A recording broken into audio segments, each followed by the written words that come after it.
चलिए student start करते हैं एक्सरसाइज 11.1 का question number 13 student. It is very very very very very important question है पहली बात तो स्टूडेंट्स, और इसको करके ज़रूर जाइएगा, चाहे आप स्टैंडर्ड्स में हैं चाहे आप बेसिक लिए आपने। ये क्वेश्चन बहुत इंपॉर्टेंट है। हम लोग स्टार्ट करते हैं। एक राउंड टेबल कवर है, मतलब एक राउंड टेबल कवर है, जैसे टेबल होता है ना राउंड वाला, उस पर कवर बिछाने के लिए कवर लिया है जिसमें 6 इक्वल डिज़ाइंस है, ठीक है ना। 6 इक्वल डिज़ाइंस है जो फिगर आपको दिख रहा है 12.14 में, जिसका रेडियस आपको दे रखा है, कितना दे रखा है 28 सेंटीमीटर। तो आपको बताना है कि अगर उसमें टोटल कॉस्टिंग कितनी आएगी डिज़ाइन के अंदर, कि अगर हम लोग 0.35 पर सेंटीमीटर स्क्वायर के हिसाब से अगर डिज़ाइनिंग करता है डिज़ाइन वाला, तो कितनी कॉस्ट आएगी डिज़ाइन करने में। देखो हमारे पास डिज़ाइन कहाँ है, 1 यहाँ पर है, 2 3 4 5 6, ये कॉर्नर वाले आपके पास डिज़ाइन है, ठीक है। तो अगर मैं यहाँ पे सेंटर को मिलाऊँ तो देखो कितने डिज़ाइंस बन रहे हैं हमारे पास। अगर मैं आपको दिखाऊँ तो अगर मैं ऐसे कर दूँ, देखो यहाँ पे दिखाता हूँ आप लोगों को, ठीक है, ये दिखाता हूँ बस। ये देखो कितने डिज़ाइंस हो गए हमारे पास स्टूडेंट, यहाँ पर काउंट करो, देखो 1 2 3 4 5 6, ये डिज़ाइन है। देखो ये दिख रहा है, आप ये ऑरेंज से डिज़ाइन कर रहे हो, देखो ये ऑरेंज से सारे डिज़ाइन है मेरे, देखो ये डिज़ाइन है ना, ऑरेंज से जो मैं कर रहा हूँ ये डिज़ाइन है सारे आपके, ठीक है, ये डिज़ाइन है, ठीक है। तो ऐसे ही कह रहा है। देखो सबसे पहले हमें क्या करना है, हम क्या करेंगे, सबसे पहले हम लोग क्या करते हैं, हम लोग एक काम करेंगे। सबसे पहले हम लोग को एक डिज़ाइन का एरिया निकालना है, ठीक है। तो मैं एक काम करता हूँ, देखो मैं आपके सामने ना एक काम करता हूँ, ठीक है। मैं एक काम करूँगा ये कि मैं नाम लिख दूँगा यहाँ पे ए, यहाँ पे बी और यहाँ पे सी, ठीक है। ए बी सी मैं लिख देता हूँ, यानी कि एक डिज़ाइन का एरिया निकालूंगा, फिर मैं उसको 6 से मल्टीप्लाई कर दूंगा। इससे क्या होगा कि मेरे पास 6 डिज़ाइन का एरिया आ जाएगा, फिर उसको मैं रुपीज़ से मल्टीप्लाई कर दूंगा, मेरा टोटल कॉस्ट निकल जाएगी, ठीक है ना। चलो स्टार्ट करते हैं। देखो कैसे निकालेंगे, ये एक तरीके से ऐसे बना हुआ है, देखो ये ऐसे बना हुआ है, ये ऐसे और ये ऐसे, एक एरिया जो मैं निकालना चाह रहा हूँ। और इसके अंदर जो डिज़ाइन है वो डिज़ाइन कुछ इस तरीके से है, ठीक है। डिज़ाइन इस तरीके से दे रखा है, ऐसे डिज़ाइन बना लिया, ठीक है। इसका नाम ए दे दिया, इसका नाम चलो क्यू दे दो, इसका नाम बी दे दो, है ना, ठीक है। तो ये वाला एरिया निकालना है। अच्छा ये डिज़ाइन है, ठीक है। इस डिज़ाइन को कैसे निकालोगे, देखो सेक्टर का एरिया में से क्या करोगे, ट्रायंगल के एरिया को माइनस कर दो, आपका डिज़ाइन का एरिया निकल जाएगा, है ना। अगर आपको निकालना है एरिया ऑफ डिज़ाइन आपको निकालना है, तो आप कैसे निकालेंगे एरिया ऑफ डिज़ाइन, ठीक है। क्या करेंगे आप, एरिया ऑफ सेक्टर, याद करो जो मैं सेगमेंट आपको सेगमेंट निकालना सिखाया था ना, वैसे ही एरिया ऑफ सेक्टर में से माइनस कर देंगे एरिया ऑफ, क्या माइनस कर देंगे प्यारे बच्चों, एरिया ऑफ क्या माइनस करेंगे, area of triangle A Q B, ठीक है। चलो अब हम लोग अलग अलग निकालते हैं। देखो देखो ये राउंड टेबल में था, यानी कि राउंड टेबल था, यानी कि सर्कुलर टेबल था। तो सबसे पहले मैं आपको निकाल के दिखाता हूँ एरिया ऑफ सेक्टर कैसे निकालेंगे स्टूडेंट। देखो एरिया ऑफ सेक्टर निकालेंगे, सिंपल सा फंडा है हमारे पास। क्या फॉर्मूला होता है, theta upon 360 pi R square, है ना। और थीटा कैसे निकालेंगे दोस्तों, थीटा निकालना सिखाया ही है। राउंड कवर था, राउंड कवर का डिग्री कितना, 60 डिग्री होता है। कितने वो थे उसमें डिज़ाइन, 6 डिज़ाइन थे। तो आप इसको इससे कैंसिल करके देख लो कितना आ जाएगा आपका, 60 डिग्री आ गया, है ना। थीटा कितना आ गया, 60 डिग्री। तो आप लगाएंगे 60 अपॉन में 360, है ना, इंटू पाई की वैल्यू 3.14 नहीं है, 22/7 यूज़ कर लेंगे, है ना। आर कितना दे रखा है आपको, आर दे रखा है 28 इंटू 28, ठीक है। इसको इससे कैंसिल किया, 6 6 ज़ा 36, 2 3 ज़ा 2 11 ज़ा 7 4 ज़ा, ठीक है। अब इसको मल्टीप्लाई कर दो, 44 इंटू 28 अपॉन में कितना आया 3, और ये है सेंटीमीटर स्क्वायर, है ना। मल्टीप्लाई करेंगे, मल्टीप्लाई करने के बाद कितना आएगा आपका 1232, मल्टीप्लाई करना अपॉन में 3 सेंटीमीटर स्क्वायर। इसको डिवाइड करेंगे, डिवाइड करके देख लीजिए 410.66 सेंटीमीटर स्क्वायर आ जाएगा, ठीक है।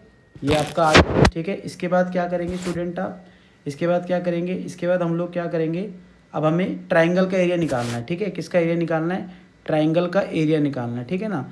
तो एरिया ऑफ ट्रायंगल, अब देखो एरिया ऑफ ट्रायंगल क्या निकालना है हमें, ए क्यू बी, है ना। क्या निकालना है, area of triangle A Q B. तो देखो ट्रायंगल का अगर एरिया बोलो, देखो क्या है, ये वाली साइड कितनी है, ये भी रेडियस है 28 मीटर, ये भी रेडियस, यानी कि दोनों साइड इक्वल है। क्लास 9th याद करो, जब भी दो साइड इक्वल होती है तो उनके आमने सामने के एंगल बराबर होते हैं। ये तो 60 डिग्री दे ही रखा है ना। तो ये वाला एंगल एक्स है, ये भी एंगल एक्स है। तो अगर आप मैं बोलूँ x + 60 + x = 180, तो यहाँ पे कितना आ जाएगा 2x + 60 = कितना आएगा 180। तो 2x = कितना आ जाएगा आपका 180 - 60, तो 2x = कितना आ गया आपका 120। इससे कैंसिल आउट किया तो x = कितना आ गया स्टूडेंट 60 आ गया। तो देखो यानी कि ये वाला एंगल भी 60 डिग्री हो गया, ये वाला एंगल भी 60 डिग्री हो गया। तो एक ट्राइंगल के अंदर अगर सारे एंगल इक्वल आ जाते हैं तो वो क्या कहलाता है, वो आपका कहलाता है इक्विलेटरल ट्राइंगल। क्या कहलाता है वो इक्विलेटरल ट्राइंगल। तो ये ट्राइंगल किस तरीके का है हमारे पास, ए क्यू भी किस तरीके का ट्राइंगल हो गया स्टूडेंट्स, इक्विलेटरल ट्राइंगल हो गया। समझ में आया क्यों इक्विलेटरल ट्राइंगल। ऐसे नहीं होता कि कुछ भी लिख दिया आपने, है ना, ऐसा नहीं है। क्यों है इक्विलेटरल ट्राइंगल तो वो लिखना है आपको कैसे हुआ। √3/4 ये फॉर्मूला होता है किसका, इक्विलेटरल ट्राइंगल का, साइड का स्क्वायर। क्या होता है फॉर्मूला, √3/4 साइड का स्क्वायर। ठीक है, √3 का √3 रहने दो, 4 साइड कितना दे रखा है आपको 28 का स्क्वायर। ठीक है, तो √3 की जगह वैल्यू डालो।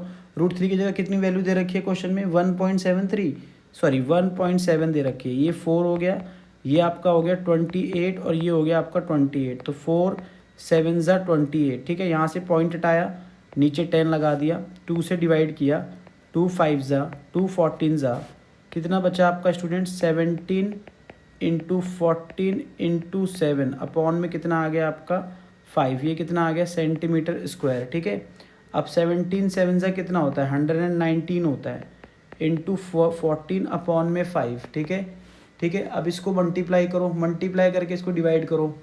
ठीक है, कितना आ जाएगा आपका लगभग डिवाइड करके देखना, मल्टीप्लाई करो 119 और 14 को मल्टीप्लाई करो, 9 4 = 36, 3 4 1 = 4, 3 7 4 1 = 4। ठीक है, 1 9 = 9 1 1 1। ठीक है, 6 9 7 16 4 5 6 और ये 1, तो कितना आ गया आपका 166 और ये 6 अपॉन में कितना आ गया 5। ठीक है, डिवाइड करेंगे स्टूडेंट तो 332.5 सेंटीमीटर स्क्वायर आ गया ये आपका एरिया। ठीक है, ये एरिया आ गया आपका इतना। ठीक है, ट्रायंगल का एरिया आ गया। तो हमारा क्या निकल जाएगा, एरिया ऑफ वन डिज़ाइन निकल जाएगा, है ना। एरिया ऑफ वन डिज़ाइन का एरिया क्या निकल जाएगा, सेक्टर के एरिया में से क्या माइनस करना था, इसका एरिया। तो सेक्टर का एरिया कितना था 410.66। देखो ना, यहाँ पे निकाला था ना सेक्टर का एरिया, और यहाँ पर अब हम लोग किसका एरिया निकाला हमने 332.5, एक ट्रायंगल का एरिया निकाला। और दोनों को जब हम लोग माइनस कर देंगे स्टूडेंट्स तो हमारे पास क्या आ जाएगा, हमारे पास आ जाएगा 77.46 सेंटीमीटर स्क्वायर। आप लोग माइनस करके देख लीजिएगा। ठीक है, ये आ जाएगा। उसके बाद क्या करना है हमको, 6, हमारे पास 6 डिज़ाइन थे, हमने 1 का निकाला ना, तो हमें लेकिन 6 का डिज़ाइन चाहिए। तो area of 6 design, area of 6 design, 6 design निकालेंगे तो 6 से क्या मल्टीप्लाई कर देंगे, 6 से मल्टीप्लाई कर देंगे। किसको मल्टीप्लाई कर देंगे 6 से, ठीक है, 6 से मल्टीप्लाई कर देंगे, मल्टीप्लाई कर दो 6 से। ठीक है, मल्टीप्लाई करोगे 6 से किसको 77.46 को मल्टीप्लाई कर दो। ठीक है, जैसे ही मल्टीप्लाई करोगे 77.46 को मल्टीप्लाई करोगे तो क्या आ जाएगा आपका, तो ये हो जाएगा आपका ये आ जाएगा आपका 464, है ना, कितना आ जाएगा 464.76, है ना। ठीक है, मल्टीप्लाई कर देना, इतना आ जाएगा सेंटीमीटर स्क्वायर। अब क्या करना था आपको, हमें क्या करना था, हमें निकालना था कि कितनी कॉस्ट बैठ रही है। तो टोटल कॉस्ट निकाल दो, टोटल कॉस्ट निकालोगे, टोटल कॉस्ट कितनी बैठ रही है, total cost at the rate of कितने रुपये रेट के हिसाब से चल रहा था 0.35 पर सेंटीमीटर स्क्वायर के हिसाब से चल रहा था।